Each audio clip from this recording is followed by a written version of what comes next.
That's what anxiety is, right? If you're fair, if you're tall, if you're slim, you're beautiful. Ambition is a very overrated word. Be vulnerable. It's never the end of the world. It is all going to be okay.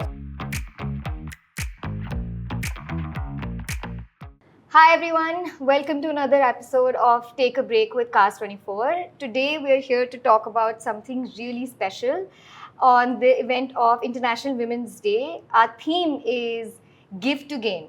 So I have these four amazing, wonderful ladies with me who are juggling multiple roles in their lives, be it work, be it fitness, be it raising a child, family. So I'm here to talk to them about how they give to gain and what is their understanding of giving, gaining, setting boundaries, not setting boundaries. And yeah, just that. So shall we chat? Yeah. Okay, before we start, I'm going to ease into it and we're going to start with a game. Okay? The game is the lie I was taught. So I have these prompts here, okay? And each prompt will have some term or word and you have to say the lie I was taught about whatever the prompt is, but actually it is whatever the real truth is. Okay, why don't you all take your chits and we can begin. You want to take one? You can take two also, but let's start with one. Okay, let's go. Who wants to go first? Oh, beauty standards. Oh, wow. So I think we were grown up to be told that, you know, if you're fair, if you're tall, if you're slim, Yeah. you're beautiful, right? Yeah.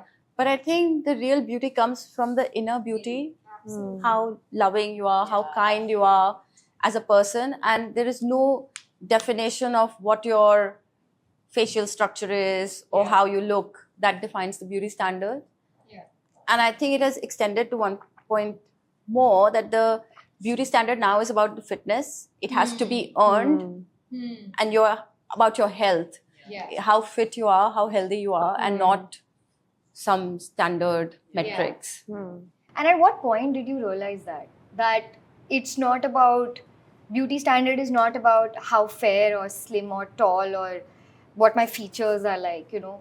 At what point in your life do you think that resonated with you or you realized? I always thought I was beautiful. Yeah. Oh, that's amazing. I mean, beautiful in the sense because, you know, fortunately, because I grew up with two elder sisters and my mom, so I had three moms. Yeah. So I was working out at a fairly early Yeah, age. very, I was monitoring my health at a very early age. So Got it's it. been life. Got it. It's been life for me. Mine's ambition. Interesting. See, ambition is a very overrated word. Like Yeah. when you say ambition, just Yeah. don't associate everything with ambition because what we do is we push ourselves then. Right. Like I am being Right. super ambitious about it. That's why I feel it's a very, I won't say negative, but it's a word that you should take lightly in your Yeah. life, right? You Yeah. can be ambitious, you cannot be ambitious. It's okay. You Yeah. can be what you should do, what makes you happy Yeah. at that point of time. So that's why I said that the truth that we are taught is that it is something that's so good to have. Yeah. But I feel it is something you can choose whenever you're ready. Yeah. And you should always prioritize what works for you at that point of time. My prompt is marrying before 30.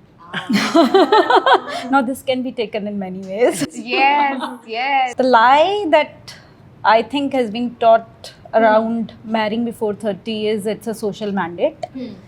But I think what comes with it is a lot of other things. Before 30, you are more flexible. You are more open to adjustments. Yeah. You are more, you try to be more flexible with things. I think as and when you mature, you try to have your own thoughts. Yeah. You also build your own perspectives. Yeah. So, and then you also are little less flexible, I would say. So, hence, this is my perspective Yeah. of marrying before 30. I totally agree with it. I got married at 31 and I'm so glad I did because Yeah. I lived my life Yeah. and then I led another life post that, Right. which is very different. And I think you should marry when you're ready. As opposed to an age number, you have to find the right partner. Yeah. Yeah. And also they say it's easier to have children before 30, but I think that's long change. People are having children well beyond 40 now. So it's just a number. So my topic is mental health. So I think the lie about mental health is like to be silent about it. Yeah. To be like just put a brave face around it. That okay, I'm strong, I'm brave. I don't I'm not getting affected by things. But the truth is that voice it out to your trust ones. Be vulnerable. I think that's important, and build a empathetic society in some way. In fact, that infrastructure, women friendships, all these things are important. Yeah, I mean, the biggest common theme around mental health is it equates to weakness. And for women, even more so, because women are more expressive of their emotions. Not that they feel emotions, they are more expressive. So it's equated with that even more. Like, do you think that way? But there's a lot more awareness now. It's more accepted. And also celebrities are coming out. Deepika Padukone is talking so much about it. Yeah. And it's no longer taboo. It's no longer a taboo. Like, you could have issues. People have done therapies and come beyond it. So I think there is no stigma as such. Yeah. And seek help when needed. Like, it really helps. And talking to somebody else who has a completely different perspective of your life and who's not biased, it actually, I have known people who've. But I always wonder, how is AI and chat GPT shaping mental health? Because when you consult that too much, it can go completely downhill. It's how you use it, right? Being in this profession, I think it really helps people when they're like in that zone of feeling too much suddenly, feeling very anxious. So it offers a release very quickly. It does.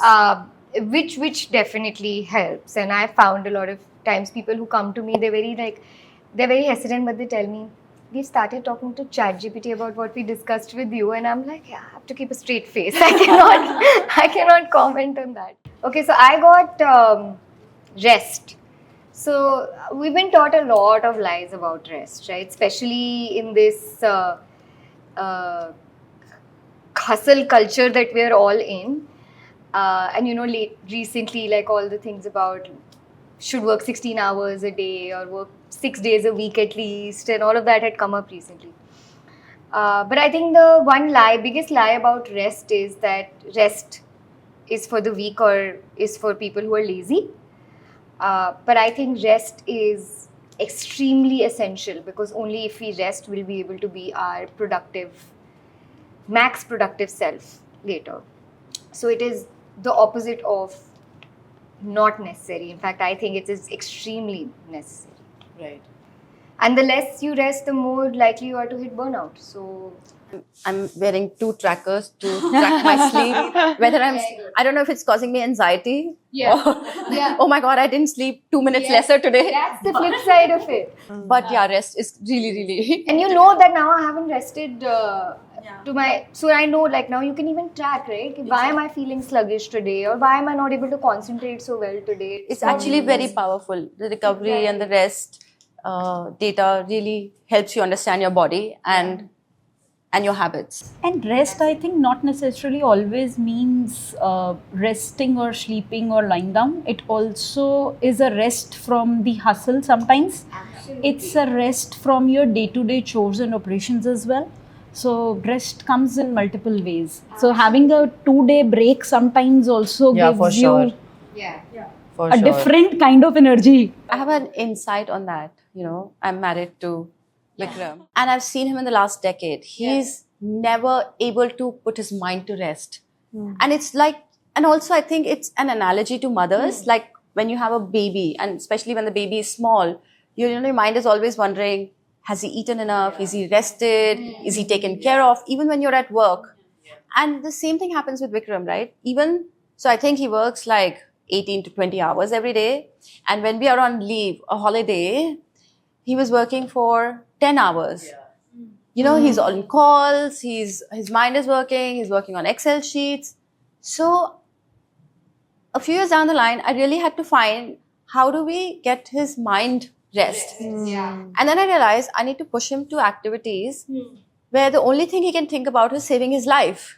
And that's where disconnect comes. Yeah, And then he yeah. realized he came out of that rejuvenated, you know. Say, for example, if he went surfing, skiing, Yeah. you know, when you're out there in that extreme scenario, Yeah. you couldn't be. Yeah. When you can't think of anything, Anything else, else. but that. Yeah. And I Yeah. think that adrenalinal rush that he got from that, and I think he found it, and he's addicted, and he's taken it way beyond now. Yeah. But he still works on holidays, but Yeah.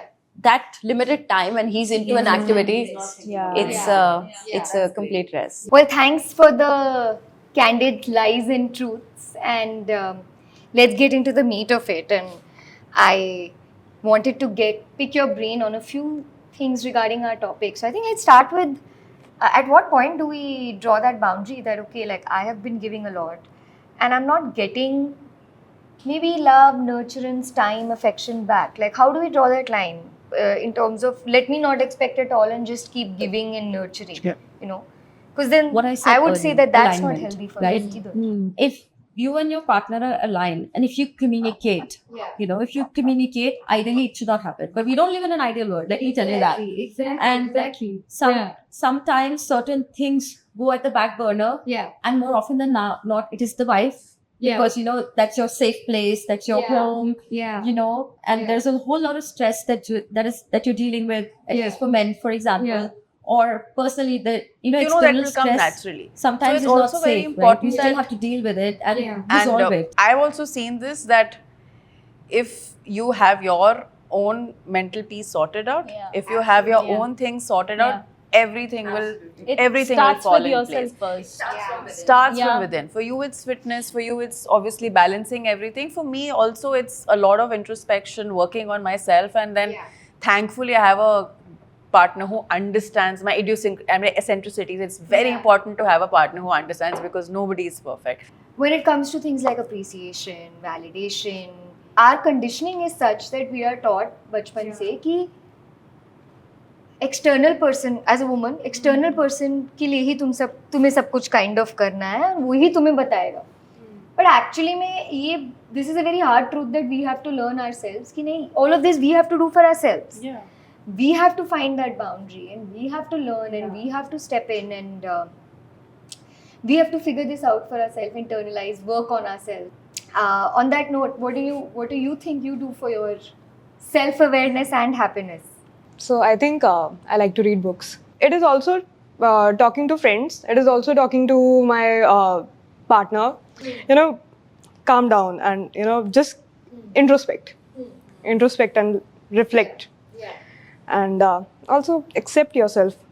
I think it's very important for us also as mothers and parents to inculcate that in our kids. I was about like to a say, daughter, like 100%. especially for my daughter, I will ensure that whatever little wise we have become, we have to, like, now if she even does the slightest things, you don't have to be good job, great job, they did an amazing job, like so all of these things, if we have learned the hard way, I think us as a generation now, we are the perfect blend to not pass it down on our next generation and make sure we are raising.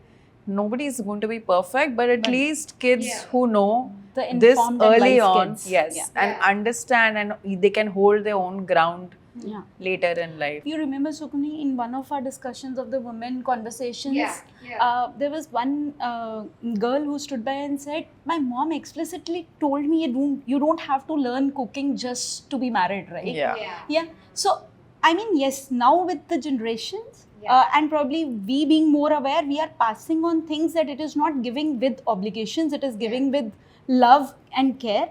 So it's, as mothers, we need to definitely transfer. And being boys' moms, our responsibilities are as equal as a girl's mom. So, yes. Yeah, that's a big one too, right? Like I often feel that these kind of teachings and trainings, like more soft skills teachings and trainings, at least in the earlier generation, used to be imparted more on women. But now that's changing a lot more, right? Like men are also more, they're being taught to empathize, they're being taught to be how equal partners in that sense. And that's also amazing. Rich, I had a question for you around this, You've had your own shared journey of working, having startups, you're a Wharton grad. And you've been married to the founder of a unicorn company, and how do you, like, in that process, not I guess succumb to that stereotypical role of I'm the supporting partner? Like, how do you still maintain your identity and stay true to yourself in that process? The big giving I have done in my life was when I left my role at IHG to take care of our son Ivan. On paper, it didn't look very ambitious. Yeah. I was working from a structured corporate path, and while Vikram was scaling Cast 24 at a massive speed, Right. you know, from the outside, it looked like I had paused. Yeah. But I feel I had gained depth. I had gained presence in Ivan's early years. I Yeah. gained emotional intelligence. Amazing. And watching a company scale so phenomenally at such close quarters while also watching a child grow, Yeah. you know, that decision gave me patience, resilience, and clarity on what kind of life I want to build and not what kind of title I want to hold. Yeah. You know, I may have gone to Wharton, I may have been an entrepreneur, I may have been a VC, Yeah.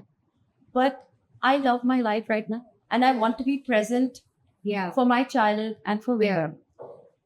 But having said that, I'm still ambitious. So I still find a mission. That's why I sign up for Harrods. Yeah. I sign up for extreme challenges. Yeah. And I think that keeps us safe. You've gained emotional intelligence along the way. You've gained depth along the way. Patience. I'm sure you've learned so much patience, right? Really learn patience when you are married to a unicorn founder and Yeah. and you have a 5-year-old boy. Both brains are running at equal speed. What about you all? Like, do you think that you've, what do you think you have gained from giving? So, I have come from a place where I was very comfortable, tier 2, small scale, joint family, always, it's a business family, so always cared for, you know, again, girls don't go out, girls don't step out. Yes, I left the comfort, I gave the comfort, I stepped out of that, probably to scale the ambition, the growth that was there in my mind. I have given that comfort, and initially it was because of the need of the hour as well, because we started our own startup that did not go well. Right. And then that's how we were striving through during some time. But out of all, I think what I have gained is the confidence and the clarity and certainty Yeah. that it's never the end of the world, it is all going to be okay, and we will be able to strive through whatever comes our way. So as a couple, I think that's one thing we have defined for ourselves, that whatever comes our way, we'll get it. Yeah. Oh, that's amazing. I think that's a very good perspective, that this is not the end. Every time we fall, we feel like, oh my God, how will we get up from this? ये तो बस हो गया खत्म, इससे तो बुरा कुछ नहीं हो सकता है. And then, like, we realize that things move forward. But what about you? What do you think you've gained so far? I mean, like, in your you would have given so much to your UPSC journey, I'm sure. That's 4 years of giving. Have you reflected back on it yet? I think the UPSC failure for me, like, it was sort of a failure, yes. Because after, I didn't sit in my placements. I directly went to the UPSC part. And so I was, like, sort of worried, like, will I get the job? And, like, my peers are way ahead of me. Right. And so all those things were very daunting. Sometimes when you are going through a tough time, you need some help. And I think then you lean to your spiritual side. Time will come when I'll be, working on my skills wala ya work wala part. And life has given me that part when I'm now in a different role and I'm leading a city. Also, fear shrinks when you move towards it. Absolutely. And I think that's what I hear from her. Yeah. And I think that changes how you show up everywhere. Absolutely. Right? Like when she said she's given her UPSC exams over and over again because you're not scared of it. Like even when I was applying I told my parents I'm going to do an MBA. So, whether it is ISB or what, and Yeah. you're here for it without fear. Yeah. Or for example, when I stand on a ski slope petrified, Hmm. at that high mountain, and you go down anyway, but then you move towards it and your fear shrinks. Most of the time, it's the fear of fear that keeps us scared. Like that's what anxiety is, right? Like the what ifs, the never ending what ifs. ऐसे हो गया तो फिर कैसे होगा, ऐसे होगा तो फिर कैसे होगा. And that journey again is a work in progress. Like I don't think any of us can be in that elevated spot to say कि मेरे दिमाग में तो कोई what if scenario नहीं. But what about you, Anubha? What do you think you have gained from giving? See, I think most of us, we gain a lot of perspective about ourselves, and I think we gain better versions of ourselves, and that is most important. Yeah, no, absolutely. I think we are in charge of creating our own support system, areas that make us happy. And if we are not getting external reminder, we have to give internal reminders also that I'm not the only one responsible. I need to take care of myself. Like that rest part, right? I need to take care of myself to be able to give that to others, right? If I am not giving to myself, how will I give to the entire universe? And that's everywhere. That's at work, that's families, that's yourself, your health, everything. So it starts with us giving to ourselves first, which is something that I feel a lot of times women forget. We have to be reminded. Thanks, ladies. This has been amazing. Any parting thoughts? Anything you'd like to share? Anything you'd like to express? Just like thank you for Yeah, having it us. was a lovely chat. Thank Yeah. you for having us. yeah. There are good takeaways that I have from here. From my perspective, I think don't wait to start. Just go ahead and do something, sign up for something that scares you physically or mentally, a race, a challenge, a class. Because confidence doesn't come from thinking, it actually comes from doing. Absolutely. Yeah. Go set yourself free. Happiness is an action, it's a choice. So, what are we doing about it actively? If we are giving so much, what are we doing actively to gain also, to also get? That active part is very important. The choice that we make is very important, and also the recognition that we are not self-cleaning ovens. We also need from people, but it is on us to create that system again. Absolutely. Right? It is our responsibility to create that around us too, and the choices we make. So thanks everyone. Thanks for being here, and thanks for watching.